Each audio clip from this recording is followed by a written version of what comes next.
বিধাননগর প্রশাসনিক ভবনে postal ballot খোলা নিয়ে শনিবার সকালে তীব্র উত্তেজনা সৃষ্টি হয়েছে। অভিযোগ, নির্দিষ্ট নিয়ম ও প্রার্থীর উপস্থিতি ছাড়াই একাধিকবার পোস্টাল ব্যালট খোলা হয়েছে, যা ঘিরে রাজনৈতিক মহলে চাঞ্চল্য ছড়িয়েছে। ঘটনাকে কেন্দ্র করে প্রশাসনিক স্বচ্ছতা নিয়ে প্রশ্ন তুলেছে বিরোধী শিবির। বিধাননগর বিধানসভা কেন্দ্রের পোস্টাল ব্যালটগুলি প্রশাসনিক ভবনের স্ট্রং রুমে সংরক্ষিত ছিল। বিজেপির অভিযোগ, নিয়ম অনুযায়ী প্রার্থী বা তার প্রতিনিধিকে না জানিয়ে একাধিকবার ওই ব্যালট খোলা হয়েছে। এই বিষয়ে শনিবার সকালে বিধাননগর কেন্দ্রে বিজেপি প্রার্থী শরদত্ত মুখার্জিকে ফোন ও ইমেলের মাধ্যমে প্রশাসনিক ভবনে উপস্থিত থাকতে বলা হয়। সেই নির্দেশ মেনে তিনি তার নির্বাচনী এজেন্টকে নিয়ে সেখানে পৌঁছান। প্রশাসনিক ভবনে পৌঁছে বিজেপি প্রার্থী জানতে পারেন ইতিমধ্যে পোস্টাল ব্যালট একাধিকবার খোলা হয়েছে। অভিযোগ অনুযায়ী লগবুকেও এই খোলার উল্লেখ রয়েছে, যা নিয়ে প্রশ্ন আরো ঘনীভূত হয়েছে।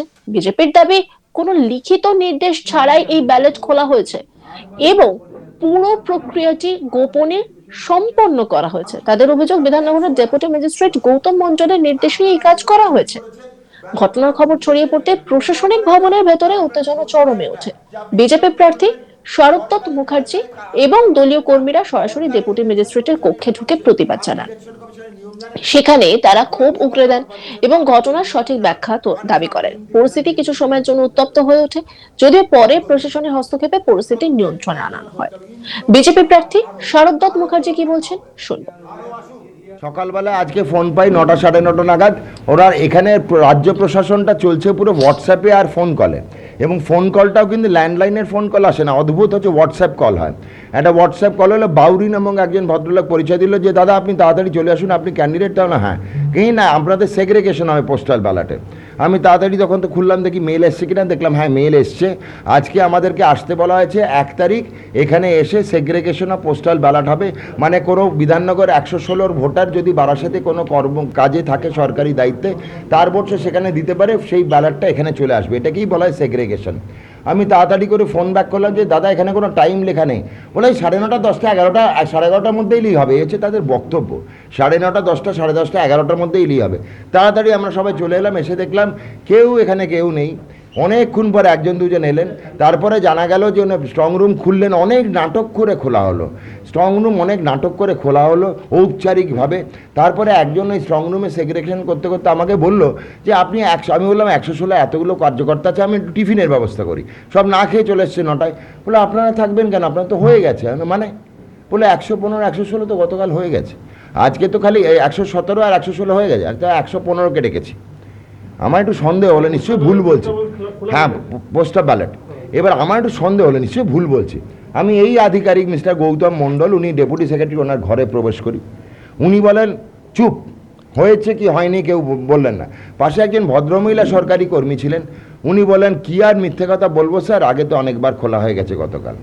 তখনই উনি, এই গৌতম মণ্ডল, ওনার চেয়ার থেকে পালিয়ে গেলেন। ওনার অফিসে আমি একলা বসে আছি।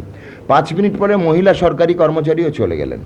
আধ ঘন্টা বসে দেওয়ার পর ফিরে এলেন, আমার বাঁদিকে উনি এখন বসে আছেন। ফিরে এসে বলেন হ্যাঁ ওটা খোলা হয়েছে। লগবুক আনতে পাঠাই, লগবুকে দেখা যায় এক নয় একাধিক, প্রায় 10 বার, মানে 8 বার খোলা হয়েছে। কিছু কিছু বিনা নোটিশে খোলা হয়েছে। আমাদের যে ট্রেজারি অফিসার টিও আছেন, যিনি আপনার পেছনে দাঁড়িয়ে, তিনি বলেছেন সব ভার্বাল অ্যাডভাইসে খোলা হয়েছে, ভার্বাল অর্ডার।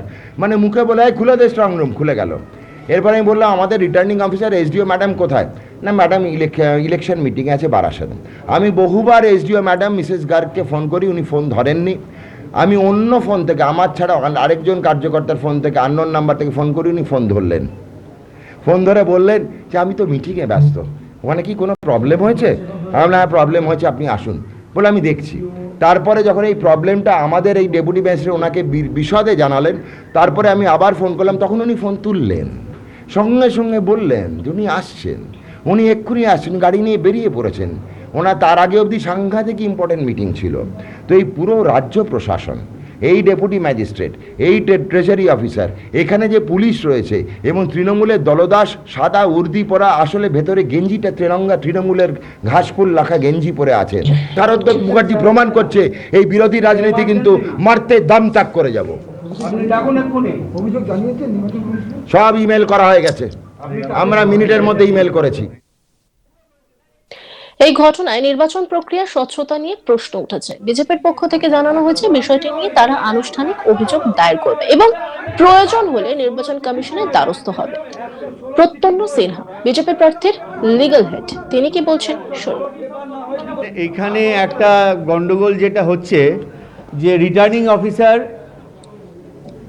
মিসেস গার্গ, উনি একজন আইএস, ওনার অনুমতি ছাড়া, ওনার ইনস্ট্রাকশন ছাড়া যিনি ডিস্ট্রিক্ট ম্যাজিস্ট্রেট প্রমোটি WBCS, মানে সরকারের প্রতিপক্ষ নেওয়া অফিসার একজন, তার ট্রেজারি ইনচার্জকে তিনি ইন্টারভিউতে বলছেন যে ওনার নির্দেশে উনি কালকে স্ট্রং রুম খোলার পারমিশন দিয়েছেন এবং 8 বার ওই স্ট্রং রুম খোলা হয়েছে কোনো রিপ্রেজেন্টেশনস ছাড়া, কোনো আমাদের পার্টির রিপ্রেজেন্টেটিভ ছাড়া। অতএব পুরোপুরি একটা ইলিগাল, এটা অ্যাডমিশন হয়ে গেল ক্যামেরার সামনে এবং এর বেসিসে, এবং আমাদের যে কমপ্লেন হয়েছে to the election commission, to the returning officer, সবার কাছে এর বেসিসে এনাদেরকে অ্যারেস্ট করা ইমিডিয়েট দরকার। This is an offence under the MCC Representative of People's Act as well as BNS. অতএব ইমিডিয়েটলি অ্যারেস্ট করার ডিমান্ড চাইছি এনাদের। সমগ্র ঘটনাকে কেন্দ্র করে রাজনৈতিক চাপানোতর বাড়ছে। ভোট গণনার আগে পোস্টাল ব্যালট খোলার মতো সংবেদনশীল বিষয় নিয়ে এই ধরনের অভিযোগ ভবিষ্যতে আরো বড় বিতর্কের জন্ম দিতে পারে বলেই মনে করছে রাজনৈতিক মহল। এই বিষয়ে কিছুই জানেন না বলে দায় এড়িয়েছেন ডেপুটি ম্যাজিস্ট্রেট গৌতম মণ্ডল। কি বলছেন তিনি শুনব। আমি কাল সারাদিন কথা বলছি, শুনছেন না? বিধাননগর কলেজে স্কুটিনির জন্য সারাদিন আমি কিন্তু কলেজেই ছিলাম, আমি এসডি অফিসে আসিনি। আচ্ছা, কে দায়িত্ব ছিল? কিসের এই দায়িত্ব কে ছিল স্ট্রং রুমে? স্ট্রং রুমের এখানে টিও সাহেব হচ্ছে ইনচার্জ। তো কে খুলেছে এটা? কার ইনচার্জ কাজ করতে খোলা হয়েছে সেটা আমার জানা নেই। এখানে কি চায়ের দোকানের লোক এসে খুলতে পারে? এটা হঠাৎ আপনি করে ঘাস ছিঁড়তে বসে আছেন নাকি? এটা হঠাৎ করে খুলে গেল। কি বলছেন আমি জানি না। প্রার্থী জানে না, একটা প্রার্থী জানে একজন না। তো দায়িত্ব দিয়ে গেছেন। বললাম কলেজে ছিলাম আমি তো জানি না এটা। না না, কাউকে দায়িত্ব দিয়ে গেছেন তো। ছিঁড়তে বসে আছেন, আপনি কাকে দায়িত্ব দিয়ে গেছেন? আপনি না থাকলে কে দায়িত্ব থাকে? কে থাকে দায়িত্ব? ট্রেজারি অফিসার কৌশিক ঘোষের দাবি, তিনি ডেপুটি ম্যাজিস্ট্রেটের নির্দেশে পোস্টাল ব্যালট খুলেছেন বলে জানান। কৌশিক ঘোষ তিনি কি বলছেন শুনব। আমাকে ডাইরেকশন ছিল, আমি খুলেছি। ডাইরেকশন ছিল, আমি খুলেছি। ডাইরেকশন ছিল, আমি খুলেছি। আপনাকে অর্ডারও রেখেছি। কার ডাইরেকশন ছিল বলবেন? স্যার, কার ডাইরেকশন ছিল বললেন তো? ডাইরেকশন ছিল স্যার আরও 117-এর আরও অর্ডার করে দিয়েছে। হ্যাঁ, 117-এর আরও অর্ডার করে দিয়েছে। 117 এর আরো অর্ডার করেছেন, তাহলে আপনি 116 এর কি করে বলেন? স্যার এখান থেকে এআরও আমাকে ফোন করে হ্যাঁ, এবং গৌতম মণ্ডল সাহেবের সঙ্গে কথা বলি যে এরকম ওরা সেগ্রিগেশন করতে চাইছে। তখন এআরও সাহেব এখানে ডাইরেকশনটা কি ভার্বালি? হ্যাঁ না রাইটিং? স্যার, বারবারই ভার্বালি কিসে ছিল? সামনাসামনি কথা হয়েছে। হ্যাঁ, সামনাসামনি কিসে? সামনাসামনি কথা হয়েছে। অন্যান্য খবরে আপডেটের জন্য অবশ্যই নজর রাখুন আজ তাক বাংলার ইউটিউব স্ট্রিমিংয়ে। লাইক, কমেন্ট, শেয়ার এবং সাবস্ক্রাইব করতে ভুলবেন না।